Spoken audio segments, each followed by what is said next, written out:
ABCD study চ্যানেলে স্বাগত জানিয়ে আজকের ক্লাসটি শুরু করছি।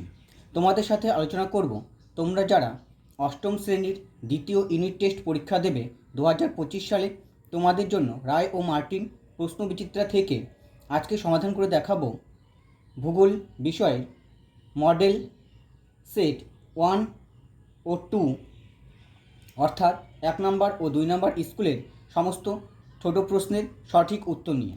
চলো দেরি না করে আলোচনাটি শুরু করা যাক। সেকেন্ড ইউনিট টেস্টের প্রথম স্কুল, এক দাগে রয়েছে শূন্যস্থান পূরণ করো।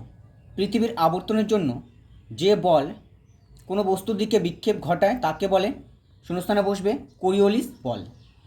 2 নম্বর প্রশ্ন, সূর্যের আলো মকর ক্রান্তি রেখার ওপর লম্বভাবে পড়ে ড্যাশ তারিখে, উত্তর হবে 21শে ডিসেম্বর। 3 নম্বর প্রশ্ন, ঘূর্ণবাতের কেন্দ্রে যেখানে বায়ুর চাপ সব থেকে কম থাকে সেই অংশের নাম, শূন্যস্থানে বসবে নিম্নচাপ।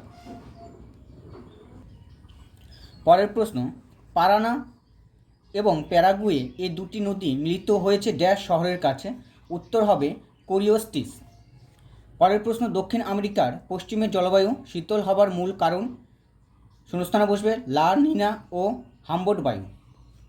এবার 2 দাগে রয়েছে 2-1 কথায় উত্তর দাও।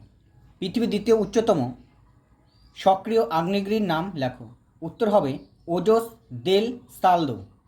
2 নম্বর প্রশ্ন, জাপুরে কার উপনদী, উত্তর হবে ওরিনকো নদীর উপনদী।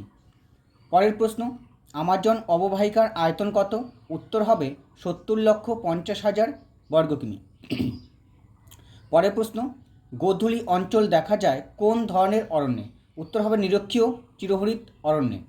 পরের প্রশ্ন, সমগ্র পম্পাস অঞ্চলটি কোন দিকে ঢালু, উত্তর হবে পশ্চিমের আন্দিজ পর্বতের পাদদেশ থেকে পূর্বে আটলান্টিক মহাসাগর পর্যন্ত। পরের প্রশ্ন, পৃথিবীর শ্রেষ্ঠ গম রপ্তানিকারক দেশ কোনটি, উত্তর হবে রাশিয়া। সবচেয়ে বেশি উঁচু আকাশের মেঘের গড় নিম্নতম উচ্চতা কত, উত্তর হবে 20,000 ফুট। মেঘের জলকণার ব্যাস কত, উত্তর হবে 0.02 সেমি। পরের প্রশ্ন, শীতল পার্বত্য বায়ুর অন্য নাম কি, উত্তর হবে ক্যাটাবেটিক বায়ু।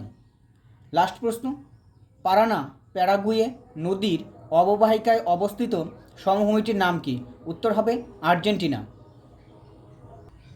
এবার আলোচনা করব 2 নম্বর স্কুলের সমস্ত এমসিকিউ ও এসিকিউ বা ছোট প্রশ্নের উত্তর নিয়ে। প্রথম এমসিকিউ প্রশ্ন, উষ্ণতা বাড়লে বায়ুর চাপ, উত্তর হবে বি নম্বর অপশান কমে। 2 নম্বর প্রশ্ন, জলীয় বাষ্পের জলকণায় পরিণত হওয়ার প্রক্রিয়াকে কী বলা হয়, উত্তর হবে এ নম্বর অপশান ঘনীভবন। 3 নম্বর প্রশ্ন, পৃথিবীর বৃহত্তম স্বাদু জলের হ্রদ, উত্তর হবে এ নম্বর অপশান সুপিরিয়র। পরের প্রশ্ন, পৃথিবীর উচ্চতম হ্রদ, উত্তর হবে সি নম্বর অপশান টিটিকাকা। এবার 2 দাগে রয়েছে শূন্যস্থান পূরণ।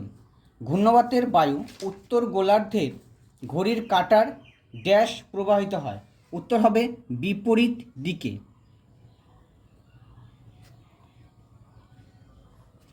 2 দাগের প্রশ্ন, ড্যাশ অঞ্চলে নিয়মিত পরিচলন বৃষ্টি হয়, উত্তর হবে নিরক্ষীয় অঞ্চলে।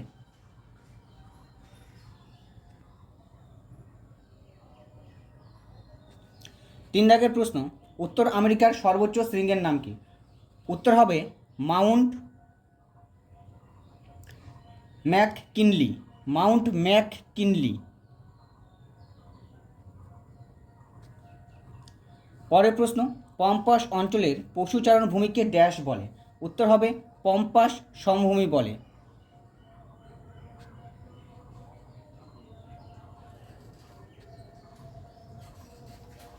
উত্তর বন্ধুরা, আলোচনাটি কেমন লাগলো কমেন্টে জানাও। যদি আলোচনাটি ভালো লাগে তাহলে তোমাদের প্রিয় চ্যানেল এবিসিডি স্টাডি চ্যানেলটি সাবস্ক্রাইব করো। ধন্যবাদ।